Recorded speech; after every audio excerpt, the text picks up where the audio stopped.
Жоламан Шаршенбеков Азия ойындарының жеңімшісі болды. Грек-рим күресі бойынша балбан Жоламан Шаршенбеков 60 кг салмақта Қытайда өтіп жатқан Азия ойындарының жеңімшісі болды. Күреш бойынша мелдештер бүгін 4 октябрда башталып Шаршенбековтың бірінші беттеші 1-8 финалда болу өтті. Анын алғашқы атаандашы тажикстандық Исламжан Азизов болған. Беттештің бірінші бөлігінде тажикстандық балбан 5 ұпай алып алдыға шыққан, бирок екінші бөлікте Жоламан Шаршенбеков жалпы 8 ұпай алуға жетишип жеңишти суыруп кетти. Çeyrek finalda Шаршенбеков түштүк кореялык Хан Джеу Чунду 9-0 эсебинде, андан кийин жарым финалда өзбекстандык Исламжан Бахромовду 11-0 эсебинде жеңди. Финалда Шаршенбеков жапониялык Аята Сузуки менен беттешип, биринчи бөлүктүн аягында анын далысын килемге басып таза жеңишке жетти. Шаршенбеков биринчи рет Азия оюндарынын жеңүүчүсү болду. Бишкекте камчы Көлбаевдин кармоо операциясы жүрүп, анда жок кылынды деген маалымат тарады. Бишкекте учкун ишканасынын жанында Крим Төбөл камчы Көлбаевдин кармоо операциясы жүрүүдө, УКМК атайын операция жүрүп жатканын тастыктап, кошумча маалымат берүүдөн баш тарткан. Күбөлөрдүн айтымында жеринде күч органдарынын кызматкерлери жана техникасы иште турат. Алгач ок атышуу болуп, бир аздан кийин тез жардам кызматынын 3 унаасы келген. Окуя болгон жерде курчоого алынып, саламаттык сактоо министри Алымкадыр Бейшеналиев, башкы прокурор Курман Кузулушев жана ички иштер министринин орун басары Эркинбек Аширкожаевтар жүрүшөт. Мындай учурда министрге чалат, андыктан мен барып өзүм көрүп кеттим, дарыгерлер иштеп жатышат, жарадар болгондор жана башкалар боюнча менде маалымат жок деген ал. Ошондой эле Facebook социалдык тармагында айрым колдонуучулар камчы Көлбаев өлтүрүлдү деген маалыматтарды таркатышууда. Анда мындай деп жазышкан: ушул тапта Бишкекте ОПГ менен УКМК атышып жатат. ОПГлар канча адамдын канын ичти, канча адамды тоношту, мүлктөрүн тартып алышты. Мыйзамдагы ууру камчы Көлбаевдин үстүнөн ресторандардын тарттырып жибергендер арыз жазышкан. Bir нече ресторандарды рейдерлик жол менен тартып алган аныкталган. Алсыз өлкөнү каралар башкарат. Азыр Кыргызстанда ОПГны тазалоо болуп жатат. ОПГнын мыйзамы менен эмес, мамлекеттин кагазга жазылган мыйзамы менен жашашыбыз керек.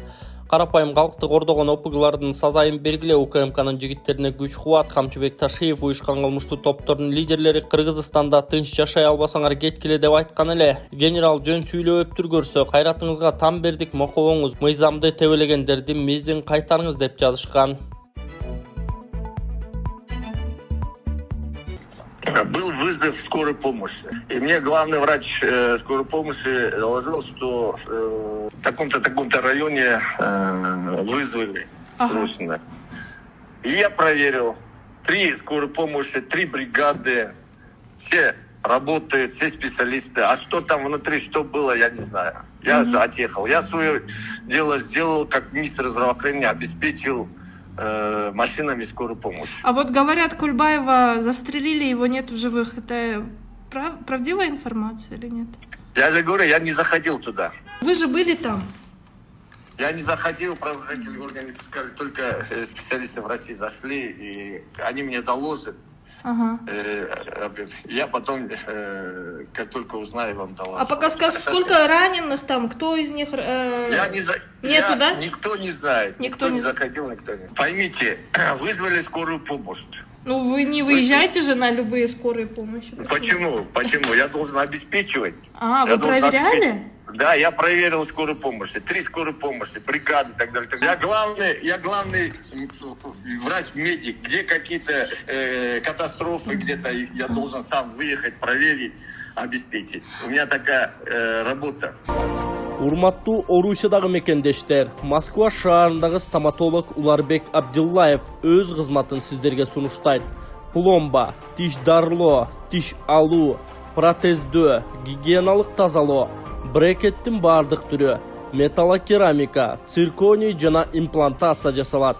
Бизде сиздер үчүн рентген жана консультация акысыз. Жуманын 7 күнү тең дем алыссыз иштейт. Биздин дарек Москва шаары, метро Дубровка, Шарико-Подшипновская, дом 40. Экрандагы байланыш номуруна жазып, же чалып тишиңизди дарылаңыздар. Vladimir Putin'den Kırgızстанга kayсы günü geleri aytıldı. Prezident Sadır Japarov'un çakıruusu menen 12 oktyabrda Rossiya lideri Vladimir Putin Kırgızстанга rasmi sapar menen gelet. Bul turalуу mamleket başçının malumat hizmetinden kabarlaştı. Prezidentin administrasiyasının tышкы sayasat bölümünün başçısı Muratbek Azımbakiev'in aytımında iki mamleketin başçıları talkulay turgan maanilүү maселелердин biri özara paydalуу hizmatdaşlıkты mындан ары өнүктүрүү. Алдыдагы сапардын алкагында mamleket başçı Sadır Japarov менен президент Vladimir Putin'in iki taraптуу сүйлөшүүлөрү plandaштырылган. Алар эки жана көп тараптуу күн тартибинин актуалдуу маселелерин өзара пайдалуу кызматташтыкты мындан ары өнүктүрүүнүн пландарын талкуулашат деп айтылган билдирүүдө. Азымбакиев мындан сырткары мамлекет башчыларынын Кант шаарындагы ЖКУ авиациялык базасынын ачылышынын 20 жылдык мааракесине арналган салтанаттуу иш-чарага катышуусу пландаштырылганын кошумчалады. Кыргызстанда жасалып жаткан масштабтуу жумуштар. Кылым долбоору. Кумтөр. Кумтөр кыргыз элинин сыймыгы, арманы, кайгысы эле. Анын айланасында узак кеп, түрдүү тагдырлар, оор күндөр, күрөштөр, карама-каршылыктар жүрдү. Тонналаган алтындары бар ген байлык 1993 жылы Аскар Акаевдин чечими менен чет өлкөлүк компанияга берилген. Үлүштүк кирешеси бир нече жолу өзгөрүп, ген байлыкты кайра мамлекетке алуу сунуштары дагы мезгил менен көтөрүлүп турган. Бирок эч ким кайра кайтарып алууга белсенген эмес. Жогорку кеңештин депутаты Садыр Жапаров узак жылдар бою Кумтөрдү мамлекетке кайтарып алуу аракетин жасады. Бүгүнкү күнгө чейин 15 жылдан бери карай 260 тонна алтынды Кумтөрдөн ташып кетип, андан сырткары 77 тонна күмүш алып кетиптир. 1 килограммы биздин Кыргызстанга калбаптыр пайдасы. Кайсы бетиңер менен ушуга добуш берип атасыңар? 1 килограммы калбаптыр. Аягы саясий куугунтукка алынып абакка түшкөн. Кумтөр боюнча мына бүгүн коалиция карап атат. Кумтөр боюнча өкмөттүк комиссияныкын. Өткөндө мен официалдуу түрдө кат жазгам. Парламентте караганда сөзсүз түрдө мени чакыргыла. Себеби ачык элек фактылар бар, коррупциялык элементтерде. 2020 жылы Садыр Жапаров бийликке кайтып келди.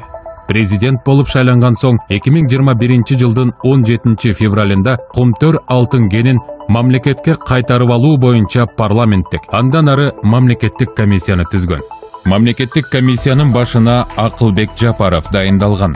1 жыл эл аралык соттук териштирүүлөр мамлекеттин пайдасына чечилип, көп жылдан бери эңсеп келген Кумтөр алтын кени кыргыз элине кайтарылды. Мамлекетке өткөн соң кирешелердин көлөмү дароо айырма берди. Эми Кумтөр толугу менен менчиги өзгөрттү. Мындан 20 жыл мурда эле болчу окуя бүгүн гана жүзөгө ашты. Чет элдик компания иштеткен 28 жылда Кумтөрдөн 410 тоннадан ашык алтынды казып чыгарып кеткен. Кыргызстанга 1 грамдагы алтын калган эмес. Андан Кыргызстан болгону үлүштүк кирешеден 100 миллион доллар гана пайда көргөн. Кумтөр мамлекетке өткөндөн кийин, тактап айтканда 2022 жылга карата эле үлүштүк кирешеден 140 миллион доллар пайда түштү. Бул чет элдик компания иштеткен 28 жылда тапкан пайдабыздан 1,5 эсеге көп. Мындан тышкары, казылып алынган тонналаган алтындар улуттук банкта сакталып турат. Үлүштүк кирешеден тышкары салыктан жана башка кирешелери бар. Бүгүнкү күндө Кыргызстандын экономикасына негизги киреше берип жаткан тармак Кумтөр алтын кени. Кыргызстанда 264 миң гектар жайыт жараксыз абалга кептелди. Кыргызстанда жараксыз абалга кептелген жайыттардын аянты өстү. Бул тууралуу Жогорку Кеңеште министрлер кабинетинин 2023-2024 жылдардын күз-кыш мезгилине даярдыгын угуу учурунда белгилүү болду. Депутат Атазов айыл чарба министри Аскарбек Жаныбековго айыл чарба, мал чарбасы бузулган жайыт жерлер жөнүндө да соол узатып, министр ага мынтип жооп берген. Кыргызстанда 9 миллион 34 миң гектар жайыт бар, анын 45% тоо таштар болуп эсептелет, калганы мал жайганга жарай турган жерлер. Ошонун ичинде 264 миң гектар жер деградация деп такталды, деди Аскарбек Жаныбеков. Ал эми Атазов министрге ушул жагдайга алып келгениңиз үчүн уялбайсызбы деген суроо узатып, Жаныбеков алды бир жерге ашыкча жайгандан улам маселе жаралып жатканын айтты. Жаныбеков малды бир жерге ашыкча жайгандан улам маселе жаралып жатканын айтты. Ал жайыттарды калыбына келтирүү үчүн быйыл 99 000 тонна 500 кг үрөн алынып, 300 гектар үрөн тилкелери даярдалып калганы жайыттарга себилгенин маалымдады. Кыргызстанда соңку жылдары 240 000 гектар жайыт деградацияда экени маалымдалган. Жаңы статистика мындан 24 000 гектарга көп экенин көрсөттү. Айыл чарба министрлиги мурдараак 2023 жылы бузулган жайыттарды кайра иштетүү үчүн Орусиядан үрөн алынып, эксперименталдык аянттарга себилип жатканын кабарлаган. 2024 жылдын жаз айларынан тартып жайытка делген чөптүн уруктары алыскы жайлоолорго себилери да айтылган. Министрликтин маалыматына караганда Кыргызстанда учурда 1 750 467 бодо мал, 6 278 000 кой, 547 000 баш жылкы бар. Бұл видео жалаң эркектерге, эгерде сиз төшөктө алсыз болуп, калооңуз жок болуп жатса, андан чыгарып бат-бат туалетке барып жатсаңыз, анда сизде простатиттин белгилери. Простатиттин дарысы чакшыр, өтө жакшы жардам берет. Андан тышкары дагы айымдардын бат-бат туалетке барып цистит болуп ооруп аткандарына дагы жакшы жардам берет. Бул чөптөрдөн жасалган жана эркектердин да аялдардын дагы простатитин көтөрөт. Эгер заказ кылам десеңиздер, экранда номерларга байланышыңыздар. Адамдардын организми ысык суук болуп бөлүнөт. Эгерде суук ашынып кетсе, адамдар эмне алат? Колу буту жылбай, үшүп, ооруй берет. Ошого баланс кылган иньян гель бул өтө жакшы жардам берет. Колу бутуңуз жылбай жатса, кан айланыңыз жакшырбай жатса, белиңиз, бутуңуз, тамандарыңыз муктап атса, иньян гелди колдонуңуз. Бул жаш өтүп калган адамдардын кан айланысы начар болгондуктан, жаш өтүп калган аталарыбызга, апаларыбызга алып берсек, алардын кан айланысы жакшырат дагы, өзүн жакшы сезип, жылуу жүрүп калат. Заказ кылам десеңиздер, экрандагы номерларга байланышыңыздар. Адам өлтүрүүгө катышкан деп изделген казак жараны Бишкектен кармалды. Адам өлтүрүүгө катышкандыгы үчүн Казакстандын укук коргоо органдары тарабынан издөөдө жүргөн АГМ Бишкектен кармалды. Бул тууралуу УКМК билдирди. Алматынын тургуну кыргыз-казак чек арасын мыйзамсыз кесип өткөн, андан соң эл аралык Манас аэропорту аркылуу 3-чү мамлекетке учуп кетүүнү көздөгөн. Шектүүгө карата кылмыш жаза кодексинин 378 беренеси мамлекеттик чек араны мыйзамсыз кесип өтүү боюнча кылмыш иши козголду. Октябрь райондук сотунун чечими менен Бишкек шаарынын номер 1 тергөө абагына 2 айлык мөөнөткө камакка алынды. Ыкчам иликтөө иш чараларынын жүрүшүндө АГМ Казакстандын укук коргоо органдары тарабынан адам өлтүрүүгө катышкан деп издөөдө жүргөнү аныкталган. Жогорку кеңеш комитет карызын аэропорттордо төлөөгө жол ачкан мыйзамды колдоду. Парламенттин конституциялык мыйзамдар, мамлекеттик түзүлүш, сот укук маселелери жана Жогорку кеңештин регламенттик комитети карыздын айынан сыртка чыгууга тыюу салынган жарандарга айып пулду аэропорттордо дароо төлөөгө жол ачкан мыйзам долбоорун жактырды. Жыйында сот департаментинин директорунун орун басары Кубат Черикчиев буга байланыштуу төмөнкүдөй түшүндүрмө берди. Айып пул салынып, сыртка чыгууга чектөө коюлган жарандар каалаган банктык система менен төлөгөндөн кийин биздин системага төлөндү деп дароо маалымат түшөт. Биздин автоматтык системабыз төлөнгөнү тууралуу протоколду дароо даярдайт. Биздин кызматкерлер улуттук коопсуздук комитетинин маалымат системасына кирип туруп, ошол эле замат чектөөнү алып салат. Кызматкерлер күнү түнү нөөмөттө болот деп түшүндүрдү ал. Былтыр августта Кыргызстанда 180 000ден ашуун жарандын өлкөдөн чыгышына соттун чечими менен бөгөт коюлганы белгилүү болгон. Соңку кездери аз суммадагы карызы барлар дагы анын айынан сыртка чыга албай учак билети күйүп кеткен, чыгым болгон учурлар катталып жаткан жана буга нааразы жарандар көбөйүп, алар карыздаба майдандарда ошол күнү төлөөгө шарт түзүү керектигин талап кылышкан. Бул маселе парламентте да көтөрүлгөн. Кокулов өлкөдө электрондук тамекиге тыюу салууну көтөрдү. Жогорку кеңештин жыйынында депутат Кокулов сөз сүйлөп, ал дүйнө эли балдарды коргоо үчүн $40 миллион сарптаарын, ал эми биздин өлкөдө 1-2 ишкер үчүн күнүгө балдарды өлтүрүп жатканын айтты.